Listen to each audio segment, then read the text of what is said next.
Hi there, and welcome to another episode of the Future of Jewish podcast. I'm your host, Joshua Hoffman. On this episode, I am joined by Dr. Sara Yanovsky. She is the Executive Director of the World Union of Jewish Studies, a Jerusalem-based organization which publishes academic, peer-reviewed materials, awards scholarships and prizes to scholars in the field of Jewish studies, and organizes conferences and other types of events around Jewish studies. Born in Budapest and raised in Vienna, she completed her PhD at the Hebrew University of Jerusalem. Enjoy my conversation with Dr. Sara Yanovsky. Sara, thank you so much for taking the time to join me today on the Future of Jewish podcast. Really looking forward to this conversation. Before we get into the amazing work that you're involved with in your day-to-day, so to speak, why don't you give us a peek behind the corner of, where you came from, everything that led to where you are today? Okay, so first of all, thanks very much for the invitation. I'm really happy to be here and talk to you.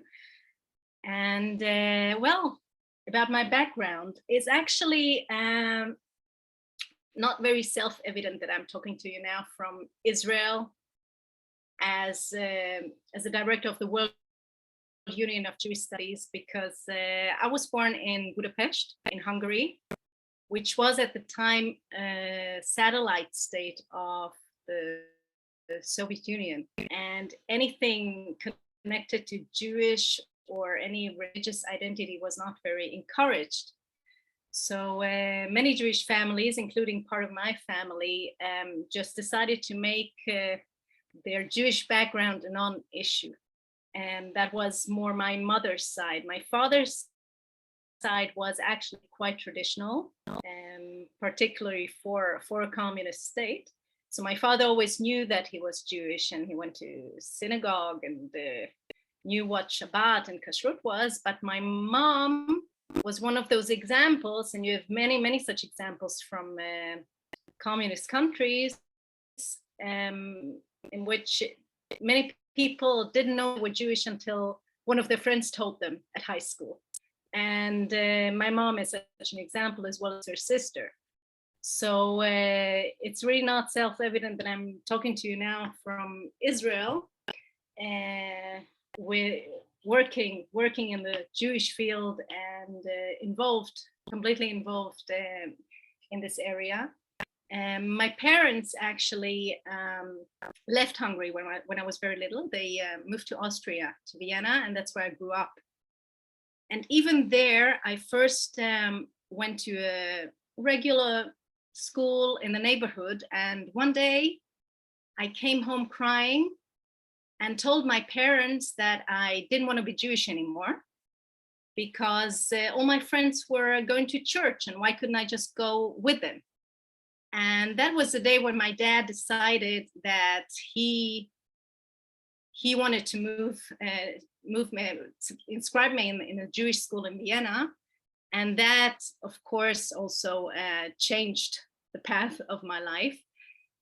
Because through the Jewish school, I got involved in Jewish youth movements and Shomer Tzair in Bnei Akiva. And at the end of the day, I made Aliyah about 18 years ago. And at the moment now I'm here. I'm actually a historian, and that's what I did here in Israel. I completed a PhD in the history of the Jewish people. And that's also something, this interest in history also has something very deeply rooted in my childhood, because my grandmother, especially from my mom's side, used to tell me lots of stories about her family, her grandparents, her life as a child, which was now about 100 years ago, the early 20th century. And I was a granddaughter who was mostly interested in her stories. And I always listened to her, and any story that I could get from any of my grandparents, who were all Holocaust survivors, all of them. So at the end of the day, although I started my studies in the field of media and journalism, at the end of the day, I ended up in history. Even with my final project of my first degree, I already looked at a movie called Sunshine by István Szabó. which is about 3 generations of a Jewish family in Hungary and Austria. That's my background, of course. And it's a very long movie, but extremely interesting because it shows such a long time, relatively long time of it reflects a long time of the Jewish history of the Habsburg Empire, of Austria, of Hungary, from the 18th century until the communist times. And yeah, when I came to Israel, I continued with that when I got accepted to the PhD program, and I continued to work on history. And the way I ended up at the World Union of Jewish Studies was simply that when I completed my PhD, the director of the World Union of Studies then, Dr. Yaakov Deutsch, he was looking for someone who could help him organize the World Congress of Jewish Studies, and that's how I started working there. And when he decided to leave that position, they just asked me whether I wanted to take it over. And now it's actually the 3rd Congress I'm organizing, the 3rd World Congress of Jewish Studies I'm involved in, and the 2nd one I'm organizing as the director of the World Union of Jewish Studies. Amazing. Wow. So we'll get to, of course, the work you're doing today, but let's talk a little bit about the history of the Jewish people. I actually wrote an essay called A Brief History of the Jewish People. And as I was writing this essay, Sarah, the very beginnings, when you're talking about Abraham and Sarah, and then, Jacob marries Leah and Rachel, and so on and so forth, that stuff's pretty basic, pretty universal. Then the Israelites, then Egypt, and Mount Sinai, then the 10 Commandments, coming back to Israel, the first and second temples. So let's kind of speed it up. I find that when we get into basically the destruction of the Second Temple and then the dispersion of Jews eventually across the world, obviously a lot to the Middle East and to Europe, but not only, it feels to me that in the, around maybe 1000, 1500 Common Era, it starts to become very Ashkenazi in terms of the literature that I could find about the history of the Jewish people. Now, obviously, there are, I just want to be clear that, I guess when you look at based on my research, when you look at the breakdown of how many Jews were living in the Middle East versus Europe, it seems to me that there were actually more Jews living in Europe. And then a lot of those Jews, obviously, in the late 1800s, early 1900s, and certainly after the Holocaust, either went to the States. We know a lot of them went to Australia, South Africa, etc., South America, of course, too. But it just feels to me like, even as I was researching the history of the Jewish people for this essay, it just felt very Ashkenazi at a certain point. I'm just curious, is that fair? Or are we missing certain things about sort of the Mizrahi or Sephardic worlds? What do you have to say about that kind of stuff? Well, first of all, if you're asking whether it's fair, of course it's not fair. Is it true? It probably is true to a certain extent, and I'm not sure whether you're talking to the right person, because I'm a historian of Ashkenazi Jews, because I focused on Hungary and Austria because that's my own background. That's the only reason, and the languages. But I do want to add that this focus on Ashkenaz is still here, but it does change. And there are many, many other topics that are connected to Sephardi Jews that are on the rise. And I can give you some examples even. We used to have, and we still do have at our conference, for example, a whole section that is called Ladino. And until today, until this Congress even, it is still limited to, at least in the title, Ladino, it is limited to the language, to the Jewish language Ladino. And this year I actually received a comment from somebody who said, well, this shouldn't be Ladino, it should be Sephardic Jewry in general. And I think that's really what we're going to do in the future, expand that. But of course, there are many topics that are being researched, and it's not just from now, especially from the medieval period onwards.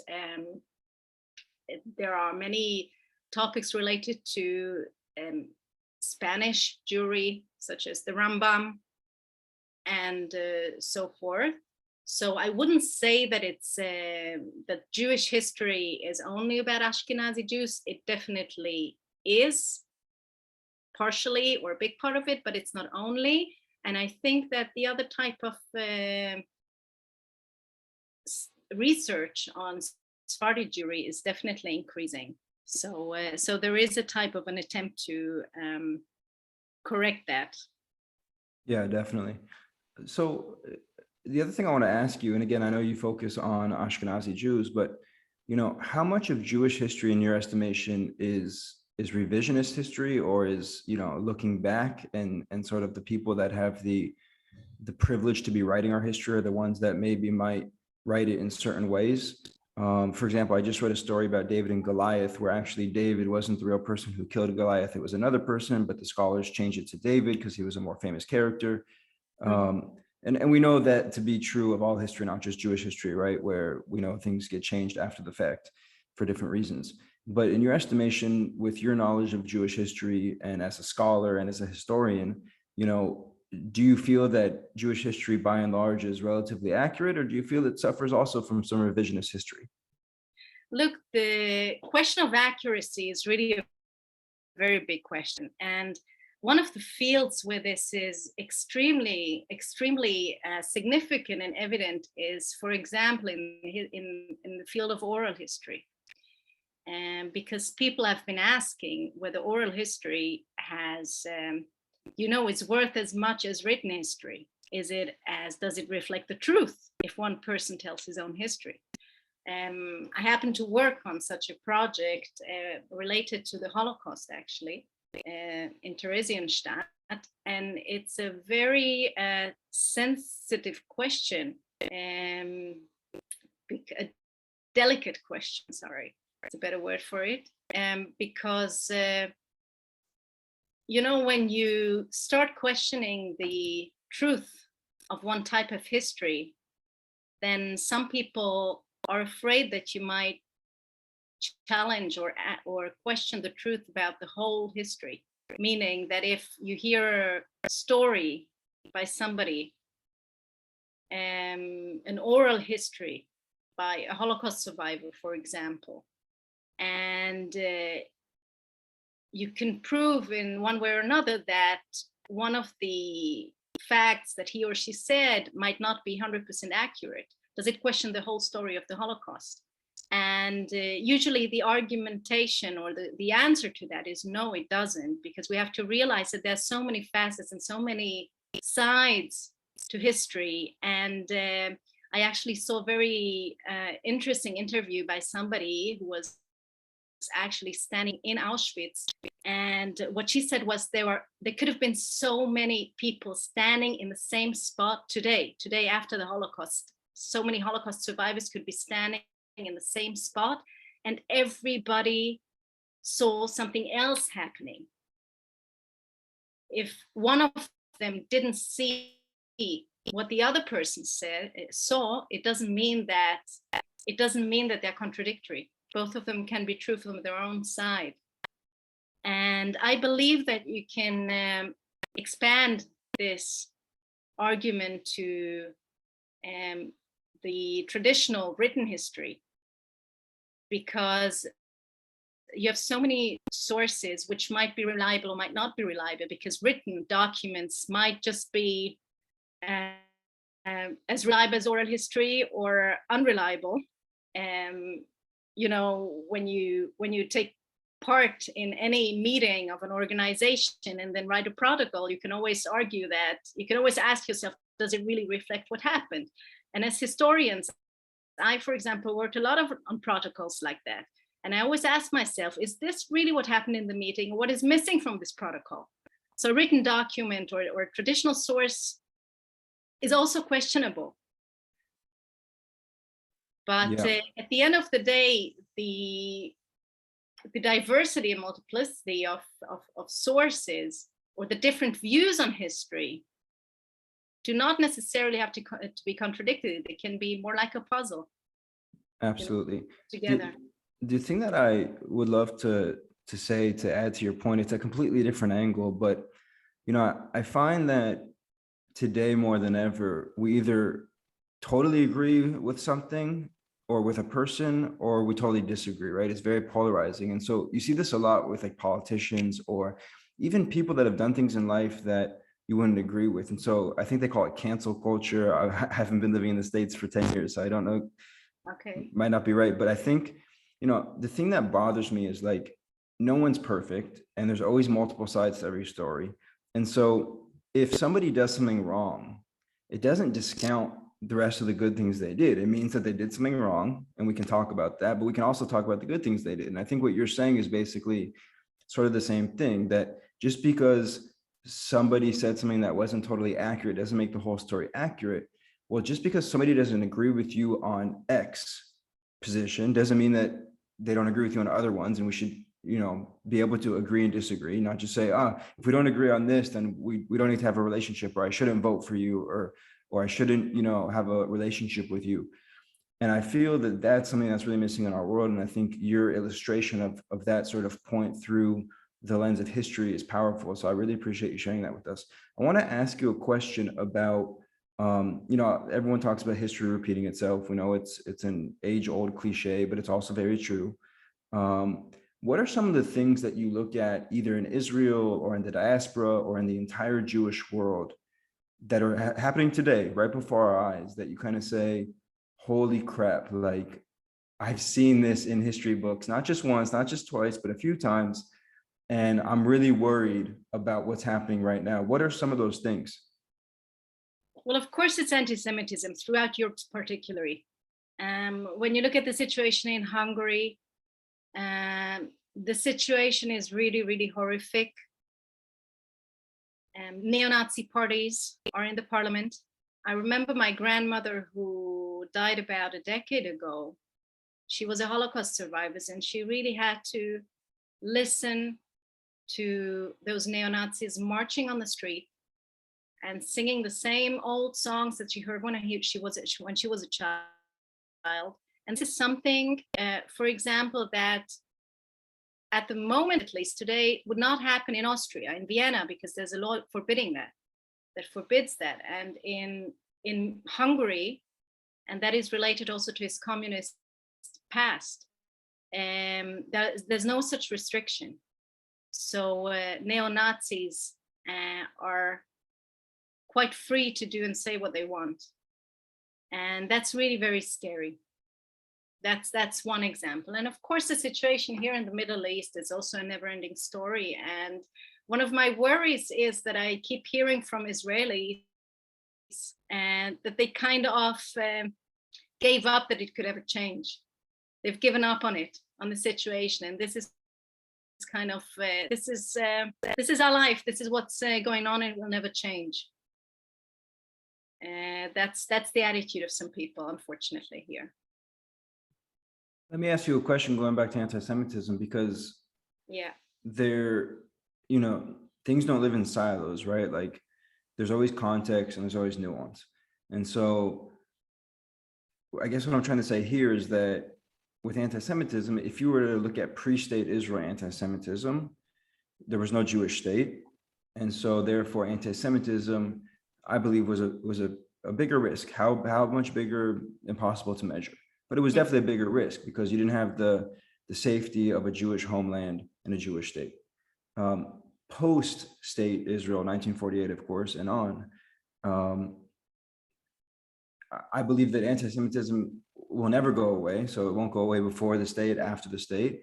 But I think that, everyone always talks about how anti-Semitism is not a Jewish problem, it's an everyone else problem. And I think that's true, that it's, Jews do what they do, and people are anti-Semitic for reasons that often have nothing to do with Jews and more have to do with, the fact that they're just inherently racist or that they're bigots or whatever it may be.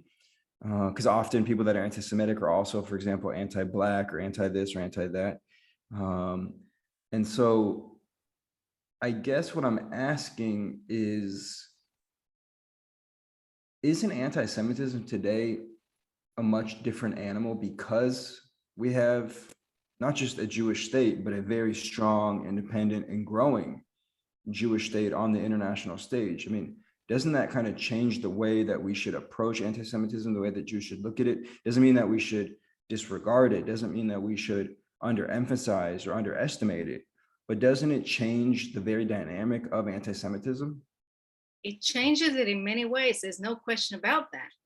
On the one hand, it changes it in the way that people who suffer, and that's the one side of it, people who encounter or suffer anti-Semitism in any place around the world, particularly Europe, can just come and live here in the Jewish state. And we see that happening. There's so many people from countries like France, for example, where anti-Semitism is very scary and very strong, that there's a huge amount of aliyah, of people who come to live in Israel.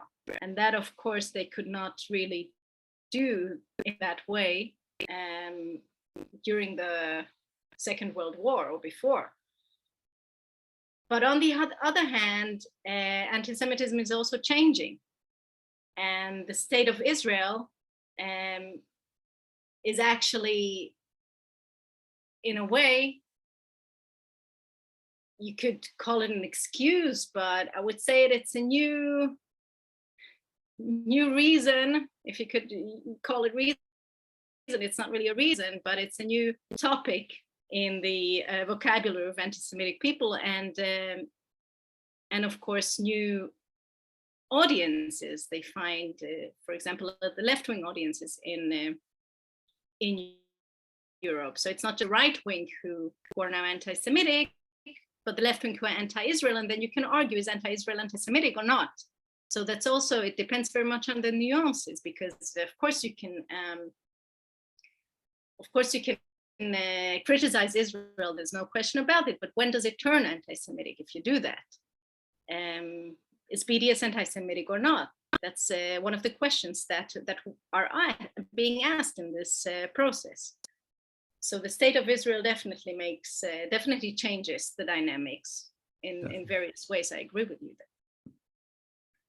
So let's talk about Jewish education, because that's obviously your field. And, I believe that from the Jewish side, right, from the Jewish people, and what I'll call our non-Jewish family, friends, and community. So people that either are our allies today, us as Jews, or people who would be our allies if we, quote unquote, gave them a better reason, so to speak.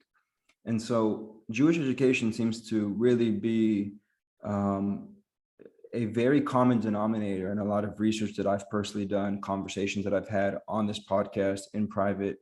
It really seems to be like the one constant, no matter where you are, whether you're in the States or Europe or Israel or anywhere else, as this completely missed opportunity for the Jewish people to deal with their own Jewishness and their own Judaism.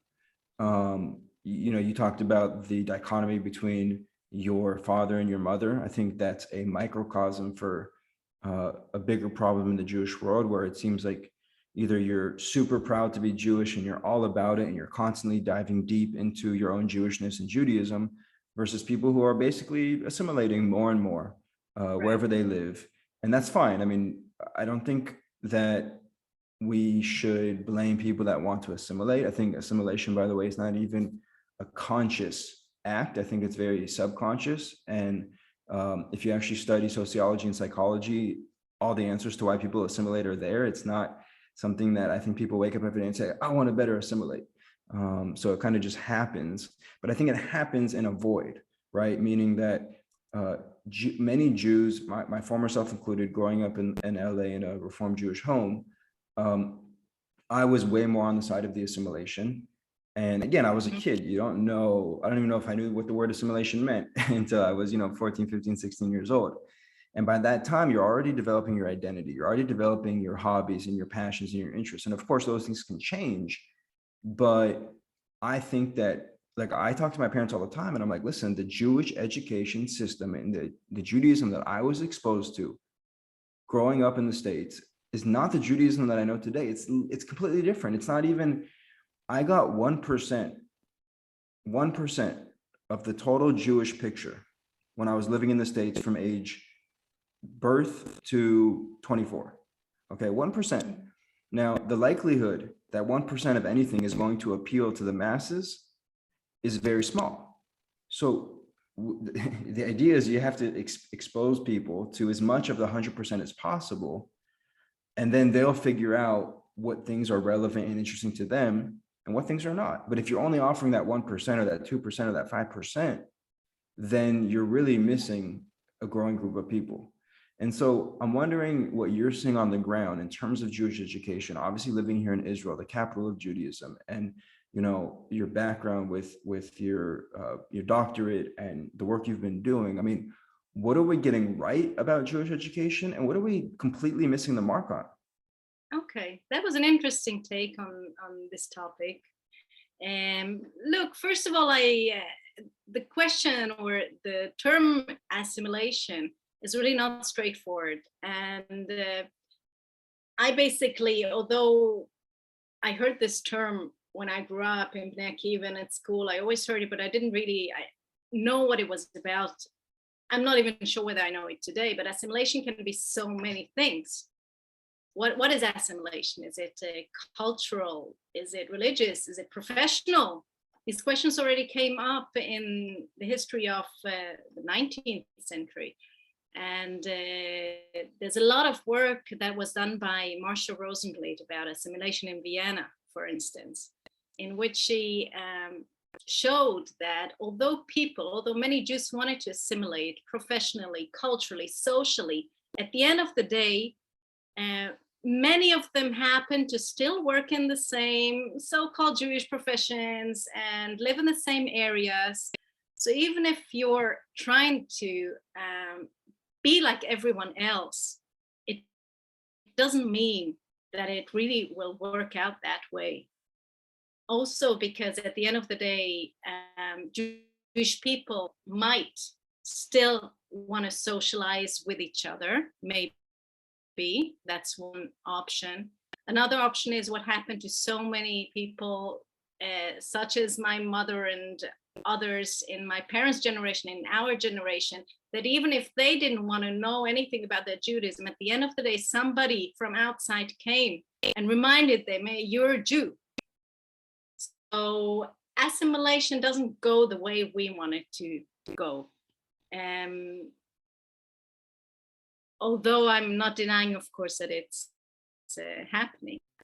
Assimilation is happening, and you might, and this brings me on to your second thought, and that's really, really interesting about the loads of diverse kind of types of Judaism, those 100%, which you can divide to, tiny little bits, and everybody is different. And I really do see that in my personal life as well, because I have Haredi friends, and I have my children are in a religious school, and me and my husband, we both have secular friends, and I see this diversity. But on the other hand, and I think it's such a beautiful idea that you're saying that everybody should be open enough to see all those 100%, but I do not really believe that it's reality, because some groups within this puzzle of Judaism might not want to be open to all those 100%, because then at the end of the day, they will change their own 1%.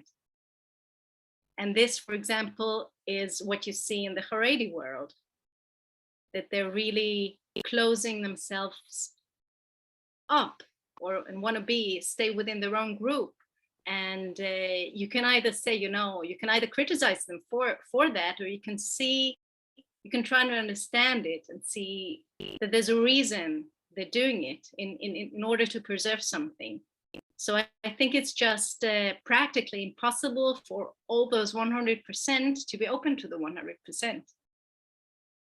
But I do agree for example, if you send a child to a Mamlachti Dati school in Israel, which is not Haredi, which is a religious Zionist school, then chances are that girl will only be in a girl's class, a boy will only be in a boy's class, and further than that, they will hardly ever meet anybody until they graduate from school who is different, who unless from their own family, but not in school. And I do agree that that's a shame, and that's something that I'm really missing here. Yeah, so we're actually about to post an article about Jewish interdisciplinary learning, and there's been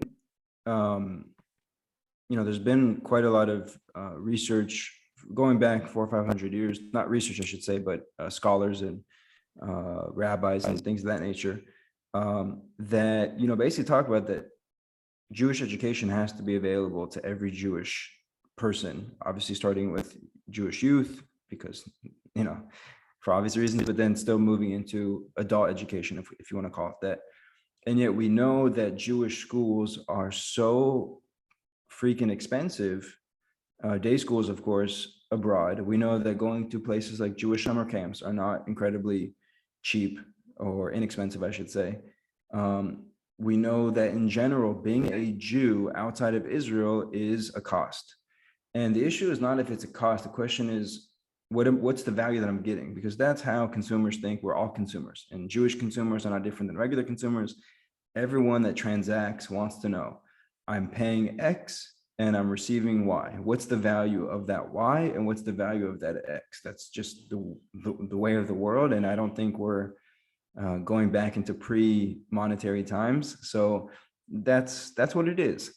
And the value proposition that I believe a lot of the Jewish institutions today are offering, especially if we're talking about Jewish education, the cost compared to the value is completely disconnected, in unfortunate favor of the cost. So very high cost, relatively low value.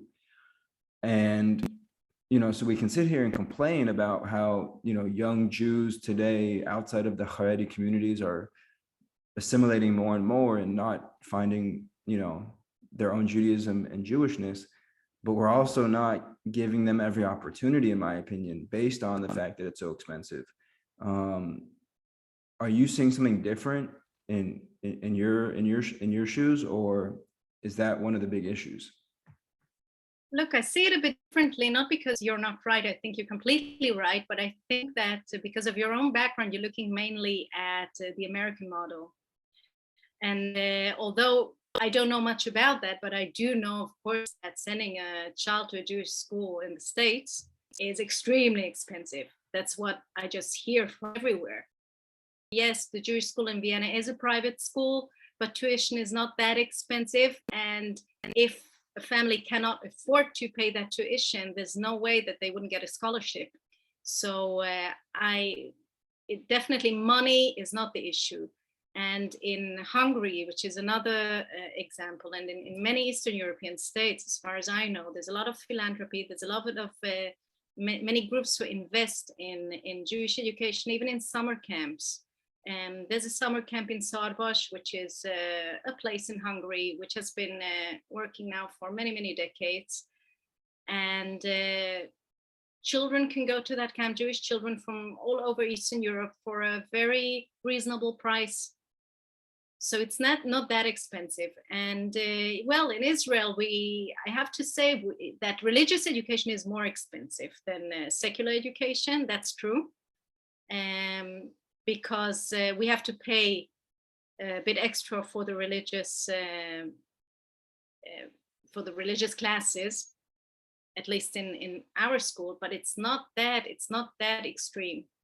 I think and that again might not be true for what's happening in the States, but I don't think that in Europe or Israel the issue is financial. It's much, much more ideological and choice of the parents whether it's important enough for them to send the children to Jewish education.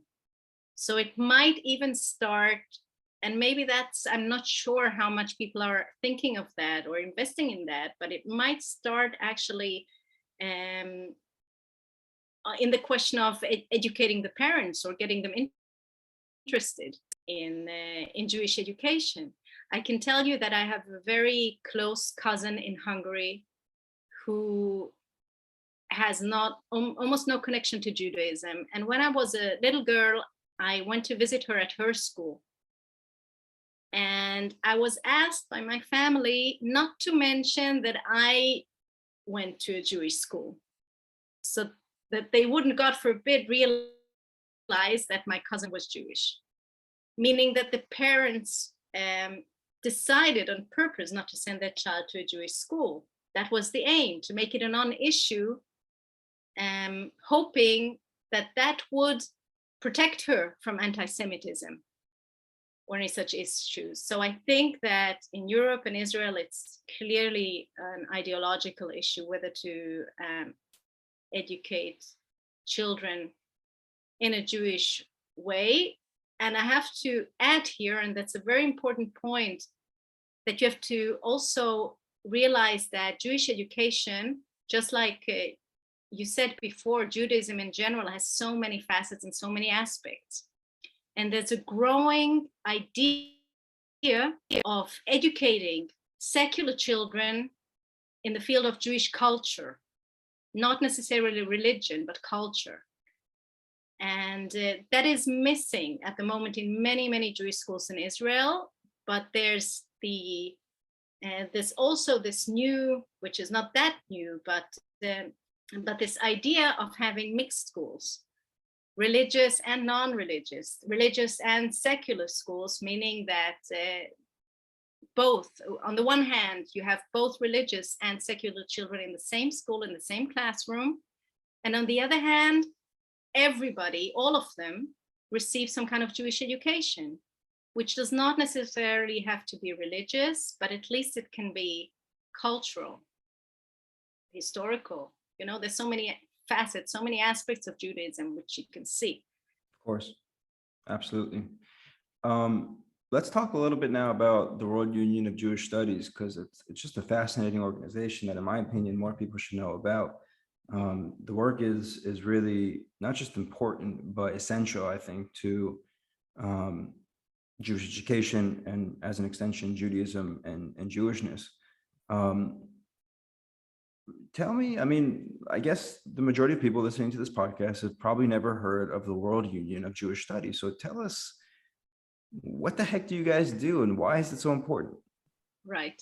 And I have to say, I didn't know much about it either before I came and started working for the union, but it's actually older than the state of Israel, at least the Congress. The World Union of Jewish Studies was actually established after the first Congress of Jewish Studies, which took place in 1947, so a year before the establishment of the State of Israel. The same year actually was the year in which the Dead Sea Scrolls were discovered, but I don't think there's a straight connection. But what actually happened at the time, that, you know, after the Holocaust, many scholars in the field of Jewish studies came to Israel from Europe, and they wanted to establish Israel as a center in the field and get together all the scholars who were working on all kinds of different topics in the field of Jewish studies, and organize a conference to get together and share what they found out, the news that they had discovered. And that happened in 47, then again in 57, and since then every 4 years.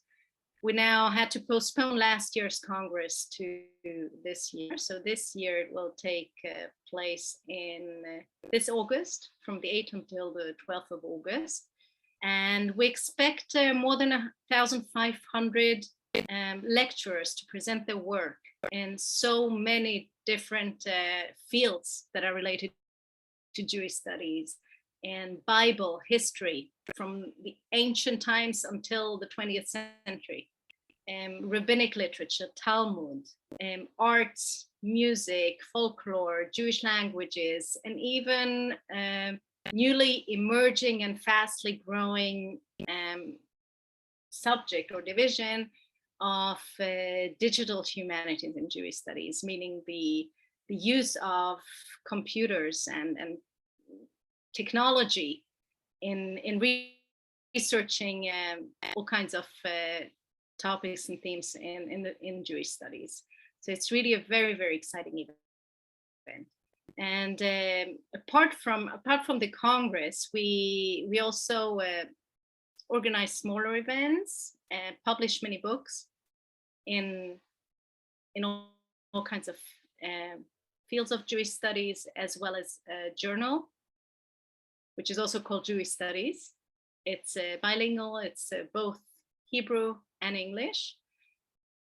And we also offer scholarships for the publishing of books, or Ulpan scholarships for students of Jewish studies abroad. So it's an exciting organization, definitely.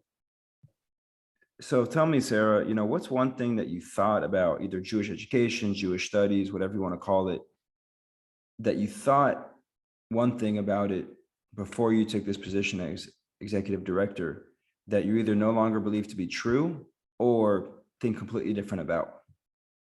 Okay, I don't think that I really think completely different about anything related specifically to Jewish studies or Jewish education, but I do believe that there should be a stronger connection between Jewish studies and Jewish education, meaning a stronger sense and willingness of the academic world to open up and reach out to the field, to the young people. And that's one of the reasons that we're inviting this time, and we're inviting teachers of Jewish education to come and take part in this Congress, and even get some points for it from the Ministry of Education as a type of further education, because I think this is extremely important. We have some collaborations both with the Ministry of Education as well as some teachers and school chains and organizations. So I think that's one of the things that we have to look at, not to stay only in a certain elite level, but reach out and speak to people. The same that we still have to learn is to be more present in social networks and work in the digital field, digital media, because it's sometimes difficult to change certain types of traditional patterns if you're working with so many different academics. And of course there's also a big change. We are an organization, we have members who are about 90 years old, and we have members who are just students. So it's a very diverse organization also in terms of that, and the willingness and the to use technology and reach out, be less elitistic, and reach out to the people who are not necessarily on the academic level. So I know you have, you touched upon the conference. I know you have the World Congress of Jewish Studies coming up here. It's the largest conference in Jewish studies worldwide. It's going to be in Jerusalem at Hebrew University. Right. I believe this is the third iteration, if I'm not mistaken. So tell us about how this one's going to be a little bit different.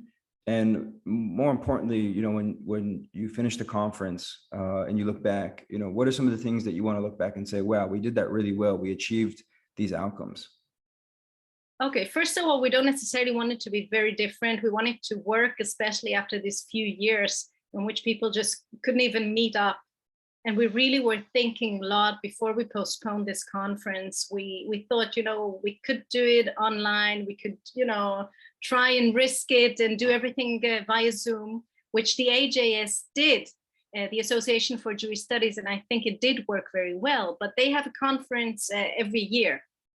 and we only have it every 4 years. So we had the option, to just postpone it and hope for the best. And at the moment, although COVID is on the rise, we still hope, and it still looks quite good in that sense. So I really hope that these 1,500 or 2,000 people can actually meet in person. And that's, we don't really have very big expectations in terms of changing the conference, because changing the conference is a slow process. It's like changing Ladino to Sephardic studies, and changes do, or including more technology or research and the use of technology in research.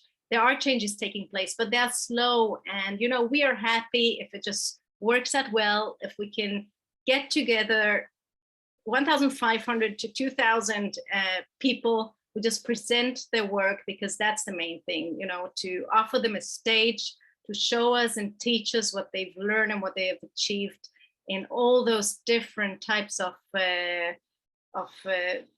possibilities and options that we can learn in the field of Judaism and Jewish studies. And of course, that will help us to fill the gap of learning at least part of what we don't know in our own 1% of Judaism that you spoke about before. So that's the aim, really, to open it up and show and give people the opportunity to learn and listen and hear from people who've really studied so many issues very, very carefully and deeply. Sara, this has been just a very fun interview and conversation with you. Thank you so much for your time. Good luck with the conference, and look forward to talking to you again. Thanks very much, Josh. Thank you.